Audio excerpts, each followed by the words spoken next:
where the human race began. Nearly 1 billion people live here. And it's a continent with an incredible diversity of communities and cultures. Yet we know less of its history than almost anywhere else on Earth. But that's beginning to change. In the last few decades, researchers and archaeologists have begun to uncover a range of histories as impressive and extraordinary as anywhere else on Earth. It's a history which has been neglected for years, and it's largely without written records. But it is preserved for us in the gold and statues, in the culture, art, and legends of the people.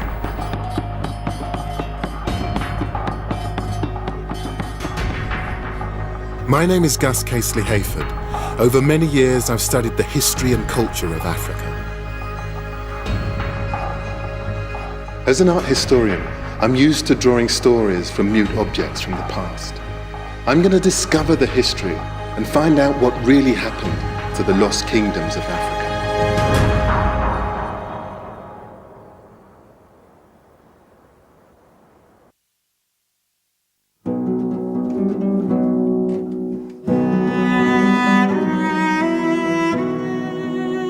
Many of the stories of Africa are told here, the British Museum in London. This is where thousands of artifacts, collected, bought, and taken from the continent, ended up. When they were first discovered, objects from the ancient kingdoms of West Africa stunned the world. None more so than these extraordinary plaques. They came from what was once the Kingdom of Benin, and are around 500 years old. When the British came upon these objects in 1897, they thought there's no way they could have been created by Africans. They were amazed at the detail and the intricacy. They were seen as being something completely revolutionary to the British, and you can understand why. These aren't carvings.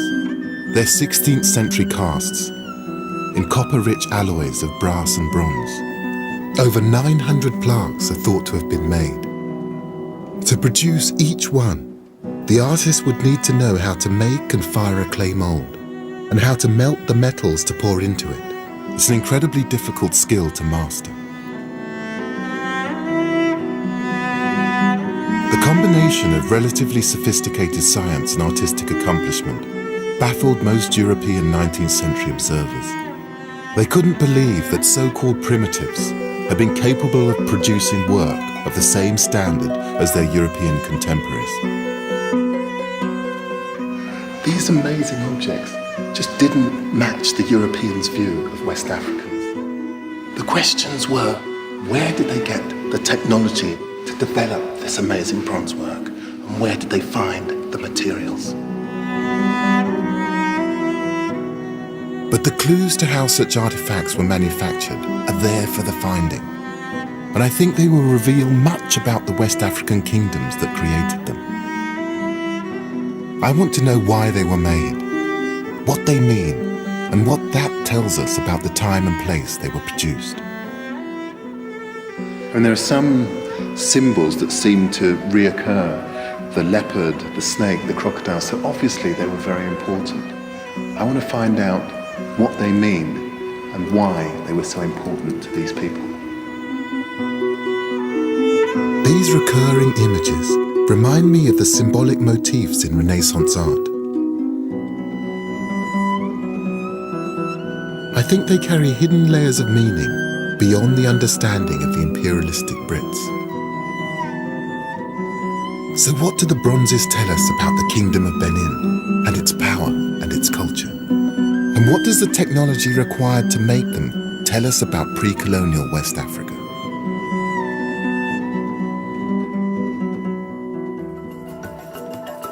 I'll travel to modern-day Nigeria, where the Kingdom of Benin reached its height in the 16th century. And I'll reach even further back in time and explore a panoply of ancient cities and kingdoms in West Africa, founded many centuries before Benin. I look for evidence in what's now Mali of how ancient culture and technologies made Benin and its bronzes possible.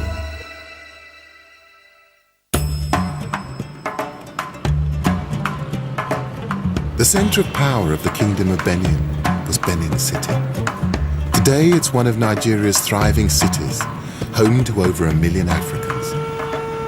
The main circle in the centre is dotted with statues, public art depicting Benin's history. For 600 years, until the late 19th century, it dominated this part of West Africa. But the kingdom's former scale and power are not immediately obvious, unless you know where to look. Dr. Ekagusa Isian, author of several books on Benin's history, is taking me to see a 500-year-old feat of engineering. At the kingdom's height in the 16th century, a series of moats and earthen walls protected the city and its surrounding land. It was a defensive system that consisted of a ditch and then a rampart. What little survives is overgrown and barely recognizable. But archaeologists have found evidence of a vast network of trenches and walls up to 9 meters high. They zigzagged around the city area for an incredible 4,000 miles. Benin really was the capital of this part of Africa. That is the eastern part of the west coast of Africa. Benin was the principal town. It was an important center of the culture of this part of Africa. It was an important center of the political reach along this huge area of the eastern portion of the west coast of Africa. The kingdom was governed from a vast palace by a hereditary ruler, the Oba. And his subjects were animists, believers in the idea that souls and spirits existed not only in humans, but in animals, plants, and the earth itself. At its height, it exerted political, military, and economic control over an area stretching almost 40,000 square miles. In the 19th century, the British saw the kingdom as an opportunity to extend their influence in Africa. They established a trade agreement, but when Benin reneged on it, relations deteriorated. A British delegation ignored warnings not to approach the Oba and were massacred, leaving just 2 survivors from over 200 people. A month later, in February 1897, 1,200 British soldiers arrived in response. The city walls didn't stop the British punitive expedition, and the city was razed to the ground. At the Royal Palace, they found artwork that they couldn't believe had been created by Africans. Around 2,000 pieces were taken, sold, and distributed to Western museums. The Oba was deposed and died in exile. It was a catastrophic defeat for the Kingdom of Benin, but that's not the impression you get from the modern monument in the center of the city. It shows a Benin warrior standing victorious over his dead and dying British enemies. And I actually see it as a triumph of narrative, that we will continue as a nation, whatever. Ultimately, it tells the story of a victorious nation, victorious in the sense that it proudly tells its stories, whether it's in the Benin bronzes or whether it's in monuments like this today. In Benin, it seems history isn't written by the victors, it's written by the artists. And the Kingdom of Benin disappeared only for a short time. In 1914, the British restored the monarchy to Benin City to help administer their Nigerian colony, and a modest palace was rebuilt.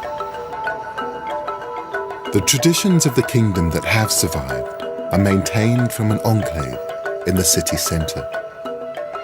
I've been granted a royal audience, an opportunity to attend the Oba's court, where hereditary and appointed chiefs gather each day. When His Royal Majesty the Oba of Benin enters, the chiefs greet him with "God save the King."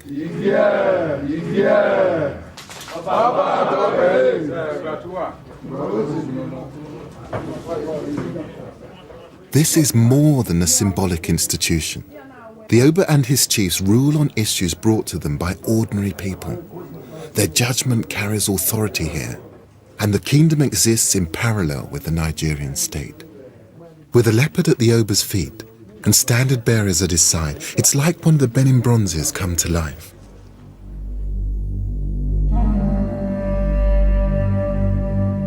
This is the kind of occasion he believes the plaques were designed to mark. Those bronzes were not made for museum pieces. Initially, in the absence of photography and writing, they were made to depict, illustrate events in the palace or in the community or some festivals. That's why you see them. They were made as, in the absence of photography. That's what they were meant for initially. Yes. And how important are the bronze casters, the smiths, the people who actually make these objects? They are a guild of a royal guild, specifically to be doing this thing in the olden days. The Bronze Casters Guild exists today. Their main business is tourist souvenirs, but the makers are still an exclusive group of craftsmen with high social status. Membership of the Royal Guild is hereditary. Ikpongwusa Ine's family have been bronze casters for as long as anyone can remember.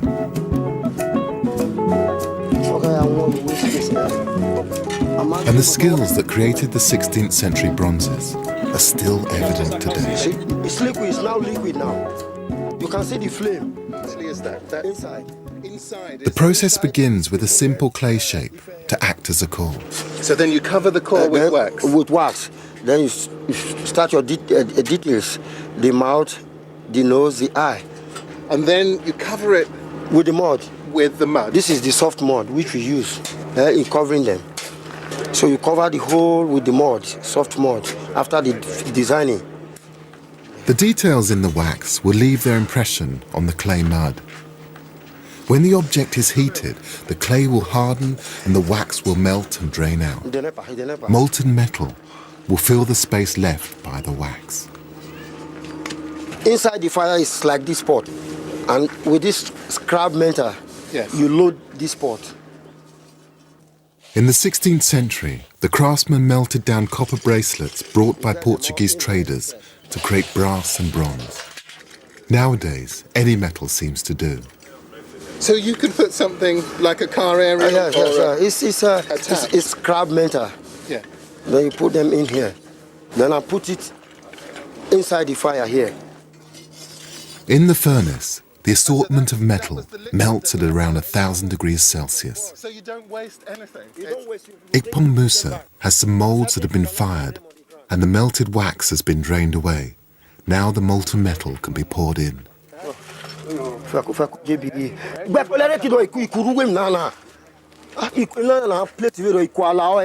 It's just amazing to think that these processes haven't changed for hundreds of years. No, it doesn't change. But the thing is, it still feels It's still the same. totally relevant as well. Very. The same way in 100 years ago, the same way today. The same processes from one stage to another, from one stage to another, is the same process. And in terms of the relevance, is it still there? Do people still feel these are important? Very. We have more than 100 and something members of bronze casters along the streets, Really? walking. And they still feel... And the junior ones are still coming up. Really? And they feel connected to the Oba and the Royal Palace? Yes? Yes. Yes. So those old stories and traditions, they're as important to you as they ever were to your ancestors? It remains this year, next year, and forever. Forevermore. Yeah. Once the mold is cooled enough, it can be chipped away to leave the metal cast. It strikes me that Ikpongwusa and his fellow bronze casters have an impressive range of skills. They need to understand pottery, metallurgy, and have artistic ability. And the same skills would have been required 500 years ago to cast the Benin bronzes, something the Victorians could hardly believe. Oh, I'm beginning to see what it is now. It's hands praying. It's a prayer hand. I see. It's a prayer hand. A Christian ornament which has been created using a centuries-old technique.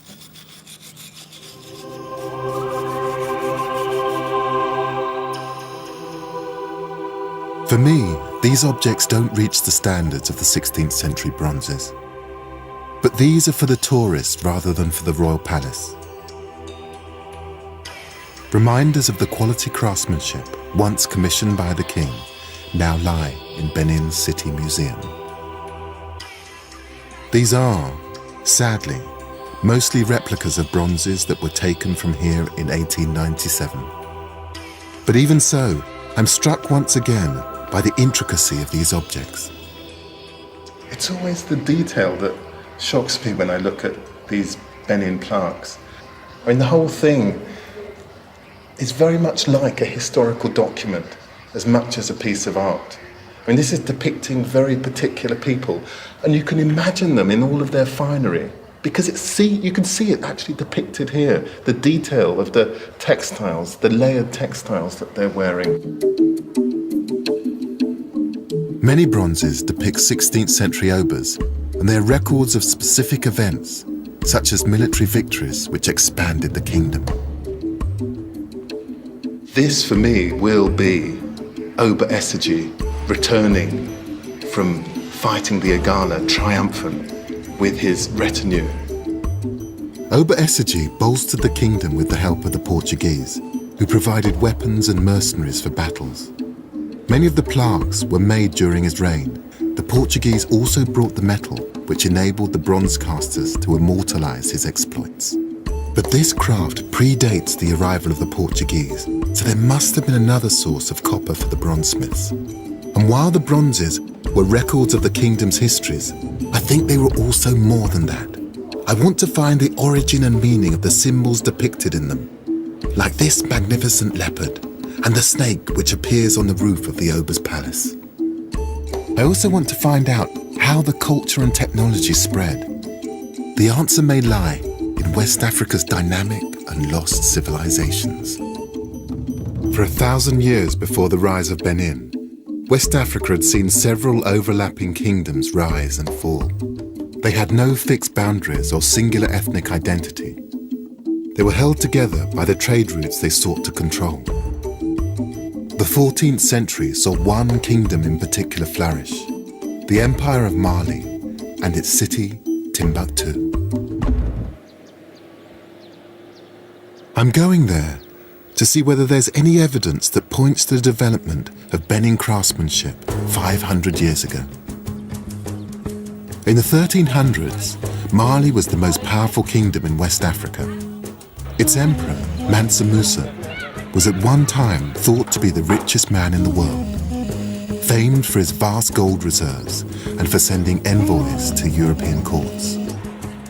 Timbuktu's wealth and power came because it was the hub of the lucrative trans-Sahara trade routes.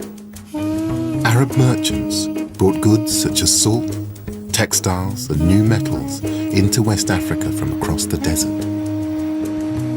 Metals are still worked in Timbuktu's back streets. Very interesting.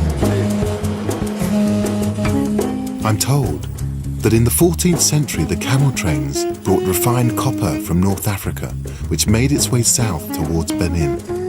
But if this was the source of the bronze caster's metal, I wonder if there are any other hints as to the meaning of the symbols I saw in the plaques.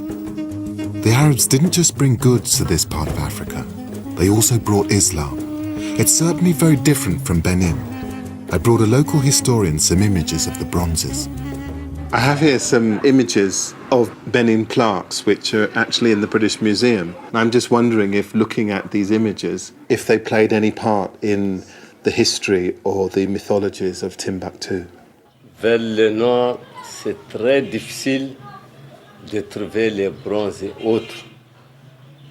Parce que l'islam interdit de faire les objets à visage humain. De telle sorte que chez nous, c'est le dessin géométrique, c'est la calligraphie, c'est les poteries. Vous savez que en ce temps en Afrique, c'est l'islam qui a introduit l'écriture. Et quel que soit, on ne peut pas échanger avec les images, avec les sculptures.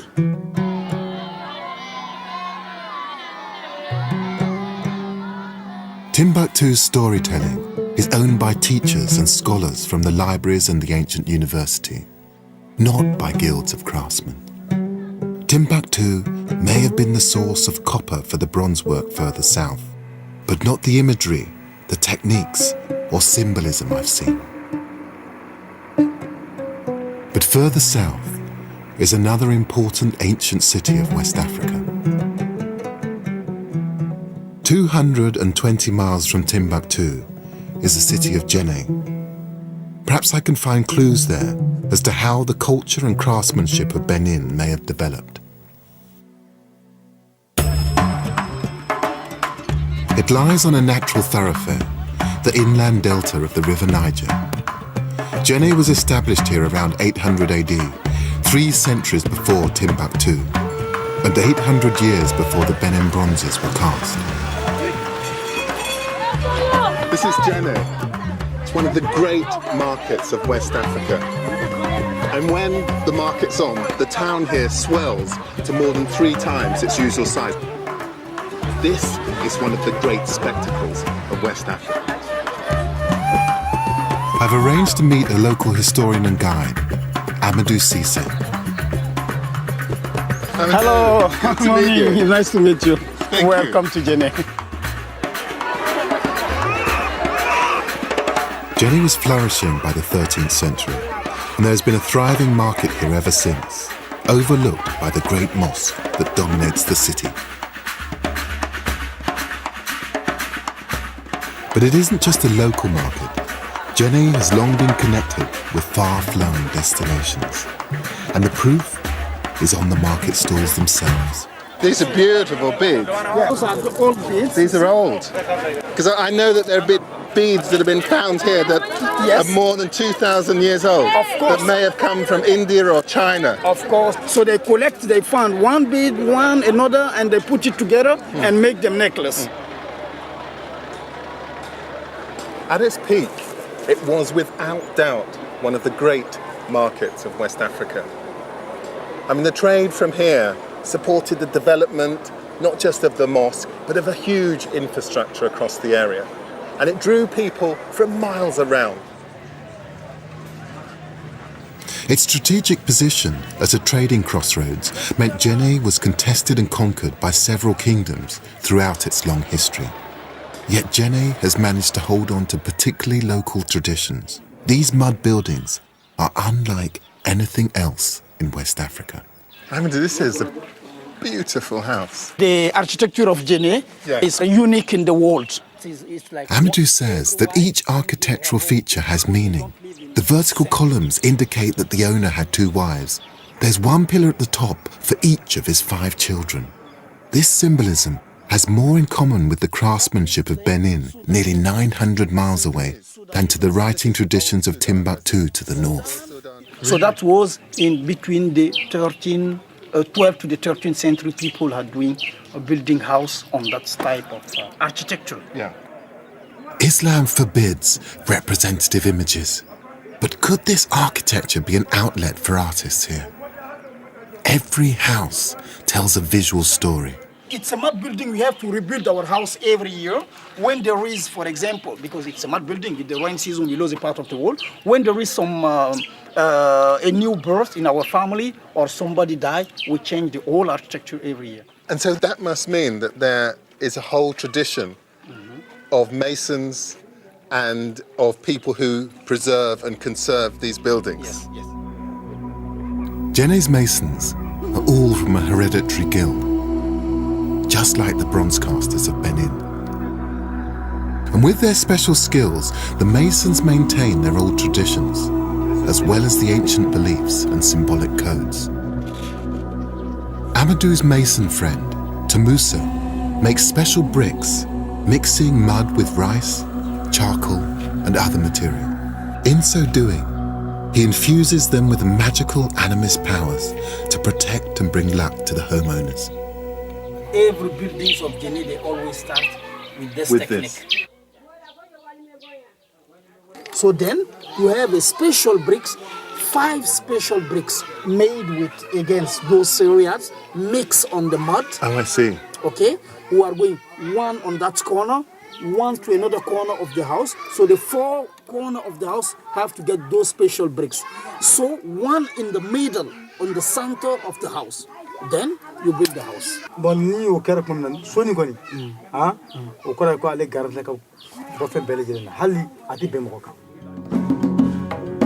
This is the animist belief that spirits can be found in earthly materials and in animals. Could this be part of the same traditions illustrated in the snake and leopard symbols of the Benin bronzes?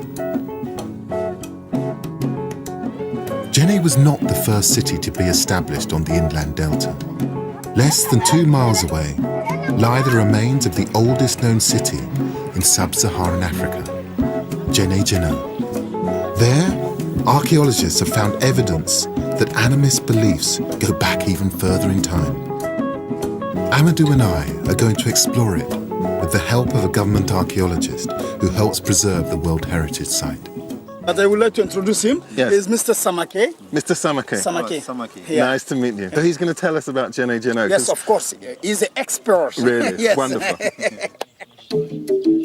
For centuries, Djenné Djeno lay ignored, its history and significance completely unknown. But just 33 years ago, a team of archaeologists realized that this unassuming mound was in fact made up of debris 5 meters deep. It revealed evidence of an ancient city 1,000 years older than Benin.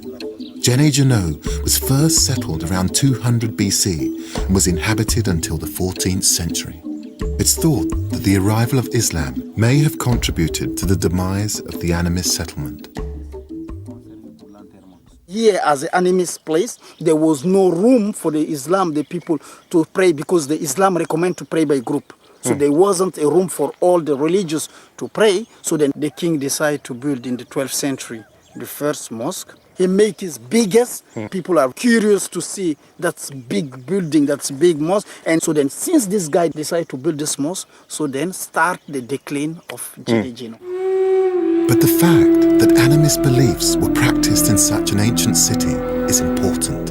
It means that spirits like those in the Mason's bricks have been a profound part of West Africans' lives for many centuries. But Djenné Djeno's significance is not just metaphysical. Artifacts found here have convinced archaeologists that Djenné Djeno was the region's first major trading crossroads, possibly from the time of its settlement around 200 BC. Evidence of craftsmanship is scattered everywhere, and it's a technology with a distant link to the manufacture of the Benin bronzes, pottery. Can you tell me from these shards of pot what periods are represented here? I mean, if you pick up, there seems to be pottery of so many different types, so many different kinds of decoration. 850 until the 11th century.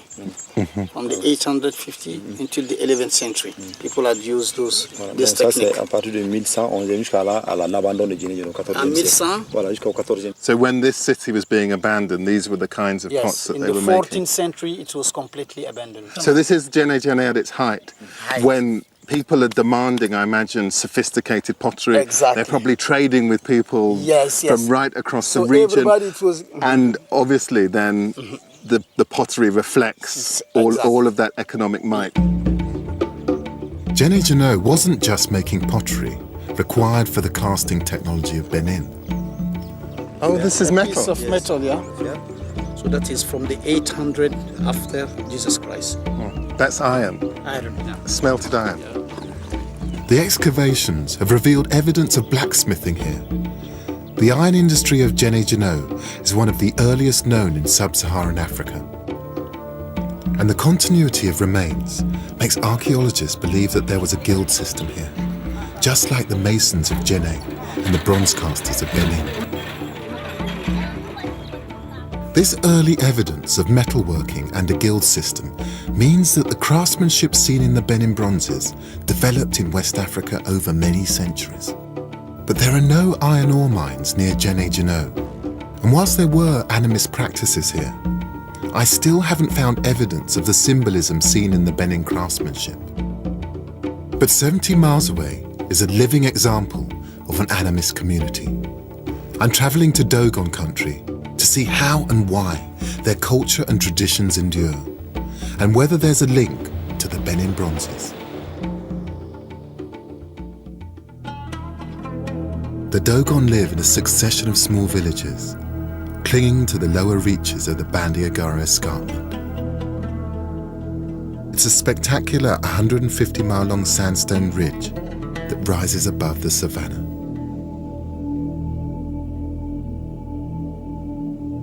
I've come here with a local guide, Kene Dolo. Archaeologists believe Djenne Djeno may have got its iron ore from deposits near the escarpment. And it's no surprise that there's a long tradition of ironwork here.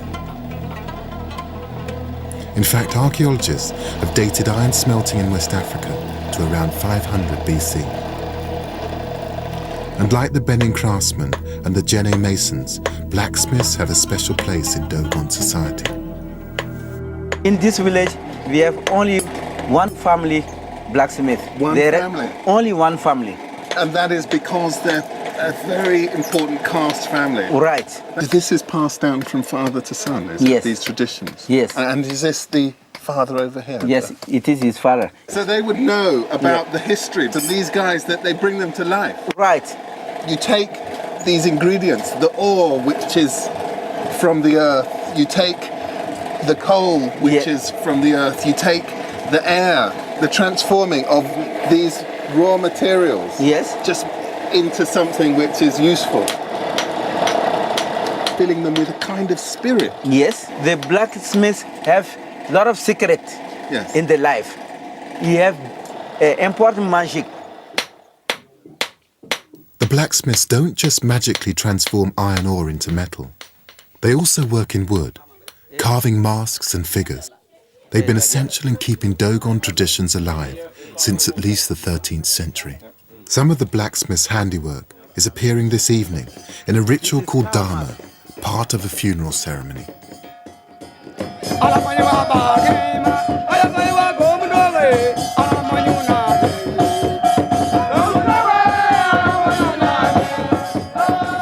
The Dogon may date back as far as 10,000 BC. No one's certain. But these are traditions that developed over many centuries at least. Could this be the system of symbols I'm looking for? The beginning of an artistic tradition that leads to the bronzes. This ceremony is to lead the soul of a recently deceased elder to his final resting place. It certainly contains echoes of the plaques.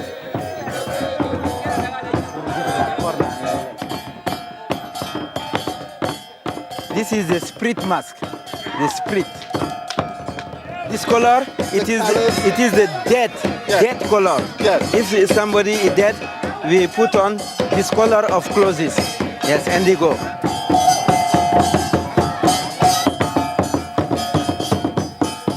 He represents the heron, the four mask. The feet, he represents the heron feet. It is elegance. They are very elegant, just like herons. Yes, yes. This is a vibrant illustration of animist practices.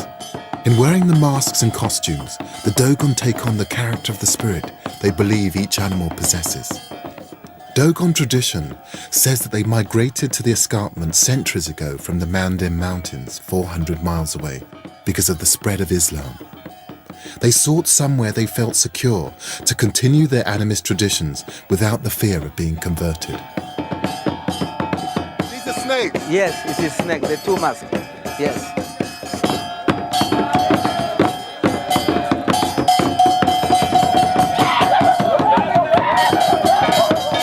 And all this group, it is the lizard mask. What's happening here? It's dancing to goodbye the bad spirit to go away from the village. Yes, because it touches the ground. To clean the village, bad things go away. Oh, bad, this is warding away all the evil. Yes, yes.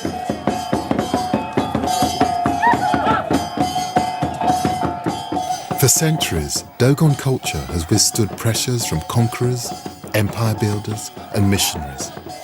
This breathtaking performance is art, spirituality, and symbolism all rolled into one.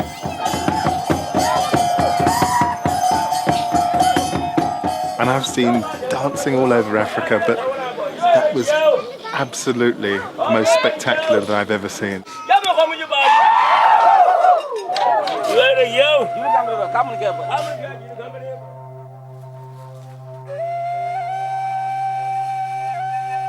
In the morning, Kenny takes me to see another way Dogon culture is represented. As part of the design of a granary belonging to the chief and spiritual leader, the Hogon.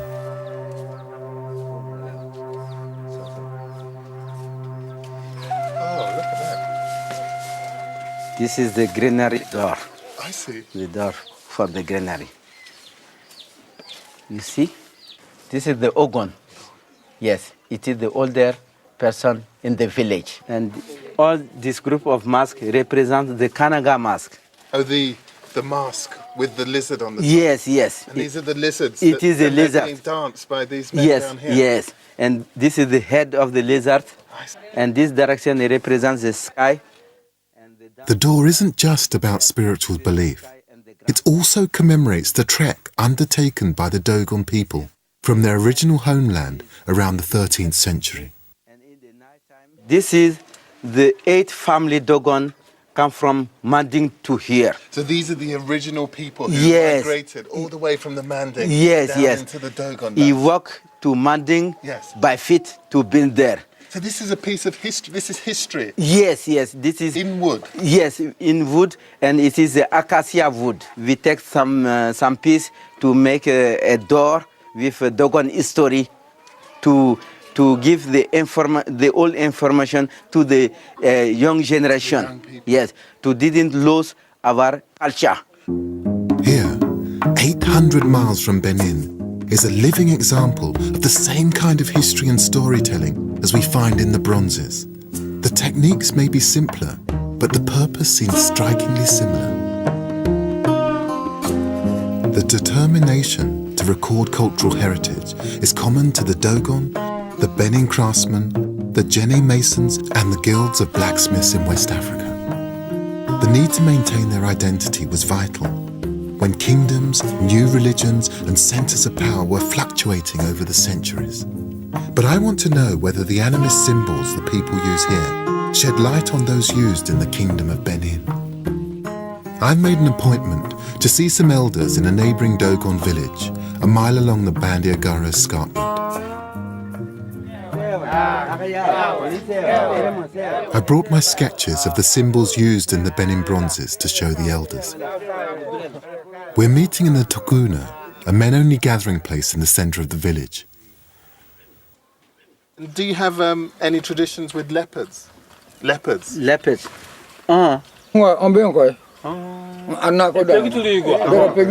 Which man? Yes, this man. Really? Yes. You're from the leopard clan. Inafu babin bimayola. So this one is you. Voilà.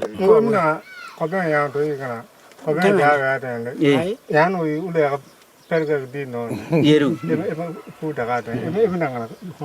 In the village, in his family, if one person have to die soon, the leopard come in the night to the roof. He climb into the roof and. Oh, really?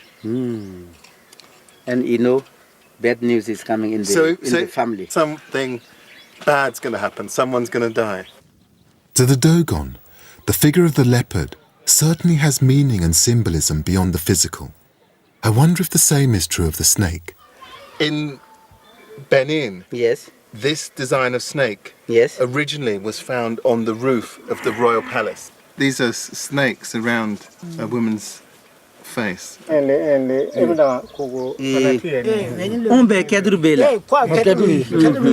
This is bronze. Ah, metal. bronze.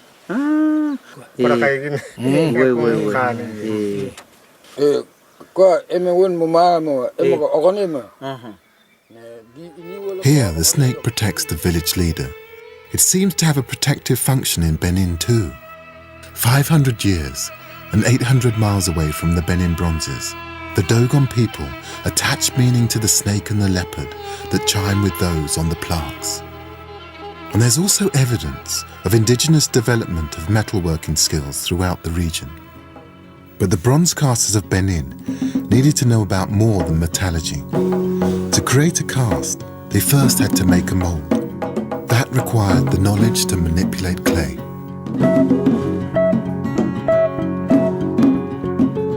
And high above the Dogon villages is evidence of how it was used 2,000 years ago. Kene has taken me to the plateau of the escarpment. 2,000 years ago, all this place, it was a forest. Really? In this time, we have more rains than now. Really? More rains than now. All is green. The people, if you go to hunting, you get many animals. Elephant, pork epic, you have monkey. The people who lived on the Bandigara escarpment 2,000 years ago were the Telem. They're believed to have been red-skinned pygmies, and they built dwellings into the rock face itself.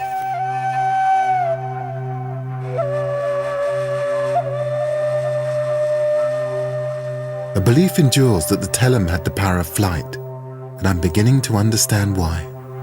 But it does look quite precarious.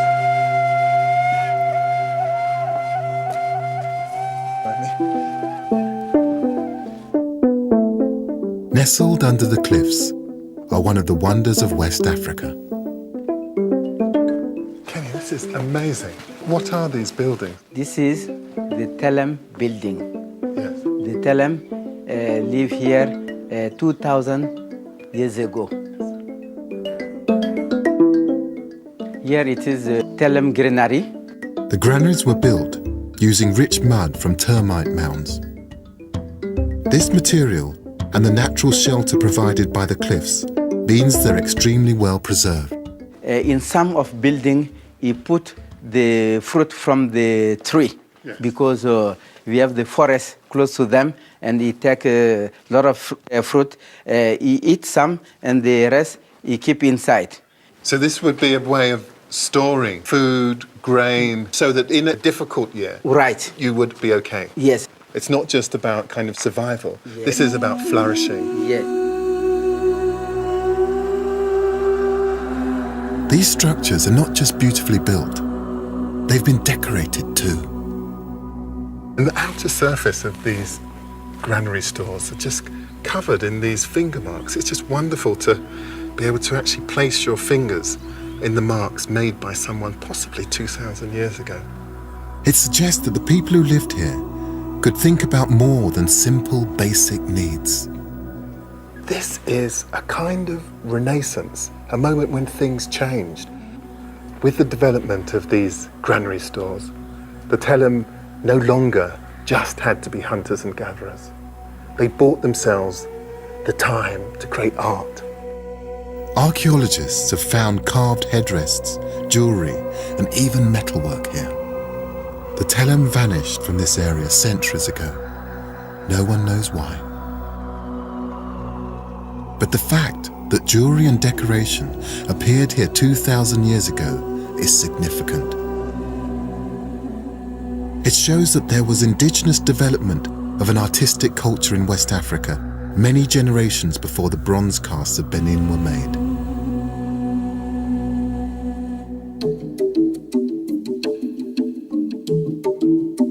And nearby, some astonishing discoveries have revealed further evidence of craft. They may force experts to rewrite the history of West Africa's development. At a place called Onjugu, the past hasn't been dug up by archaeologists. It's been revealed by nature. It's hard to believe, but within living memory, it was impossible to stand where I'm standing now. The water levels of these two rivers used to be much, much higher. But after a huge storm, the rivers broke their banks. They changed course. And what they revealed in the mud has changed archaeology.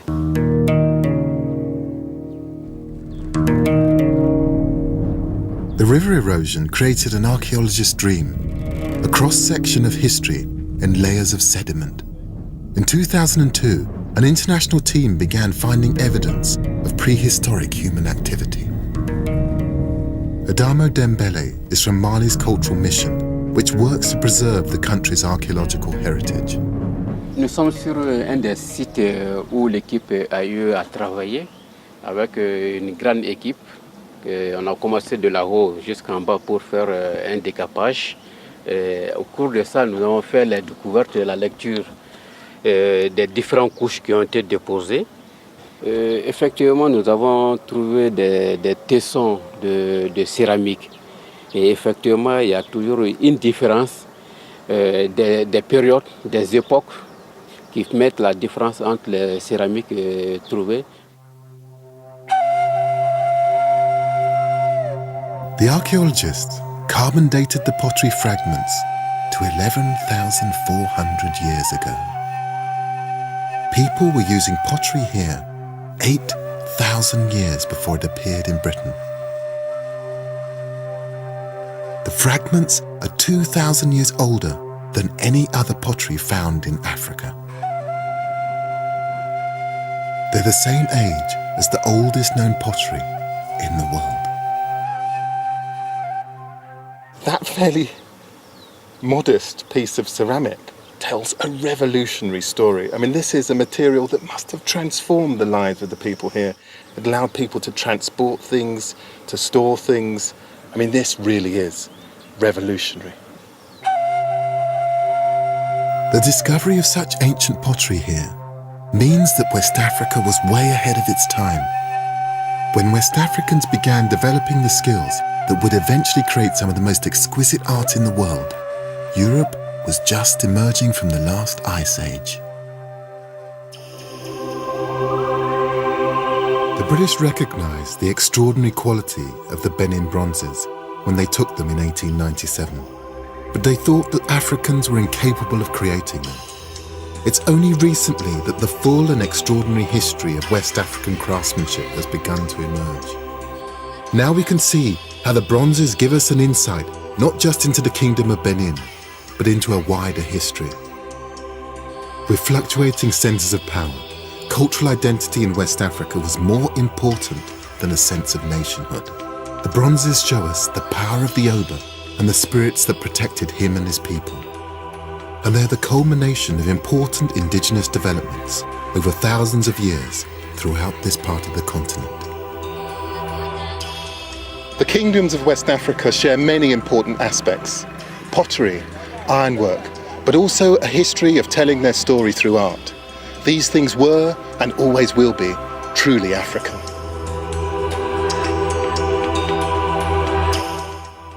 If you missed this week's brand new drama here on BBC4, there's another chance to see it later this week. Mrs. Mandela is on Thursday at 10:30. Next tonight, we're off around the world in 80 Treasures.